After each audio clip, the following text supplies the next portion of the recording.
हमारे देश में कई जगहों में इतना जातिवाद है कि कुछ जाति के लोग छोटी जाति के लोगों को छुए तक नहीं, पर जब किसी आदमी की रेप करने की नियत हो तब कोई बड़ी छोटी जाति नहीं देखता। ये हुआ राजस्थान की बनवारी देवी के साथ। बनवारी देवी एक गवर्नमेंट ऑफिशियल थी जो कि चाइल्ड मैरिज के अगेंस्ट काम करती थी। वो राजस्थान के एक गांव में चाइल्ड मैरिज रुकवाने गई। यही चीज कई ऊंची जाति के लोगों को पसंद नहीं आई और उन्होंने बनवारी देवी का गैंग रेप किया। यह गैंग रेप 5 मर्दों के द्वारा किया गया था। आपको जानकर हैरानी होगी कि ये एक्यूज आपस में चाचा भतीजा थे। इस घिनौनी वारदात की कंप्लेंट भी हुई, कोर्ट में ट्रायल भी हुआ और आपको पता है एक्यूज के साथ क्या हुआ? वो एक्यूट हो गए।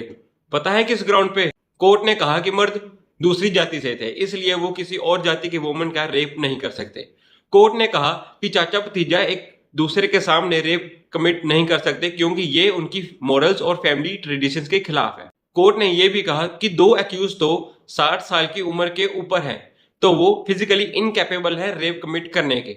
इस इंस्टीट्यूशनल फेलियर को देखकर पूरे देश में गुस्सा था। नैना कपूर और 5 एनजीओज के एक ग्रुप ने मिलकर सुप्रीम कोर्ट में एक पब्लिक इंटरेस्ट लिटिगेशन फाइल की। उन्होंने अपने ग्रुप का नाम रखा विशाखा।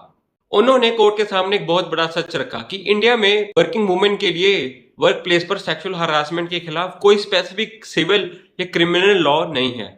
13 अगस्त 1997 को सुप्रीम कोर्ट ने एक लैंडमार्क जजमेंट सुनाया। चीफ जस्टिस JS वर्मा की बेंच ने कहा कि वर्क प्लेस पर सेक्सुअल हरासमेंट सिर्फ एक क्राइम नहीं है, बल्कि ये एक वुमेन के फंडामेंटल राइट्स का वायलेशन। आर्टिकल 14 जो कि हमको राइट टू इक्वालिटी देता है, article 19 clause 1 clause G right to work safely, article 21 right to life with dignity.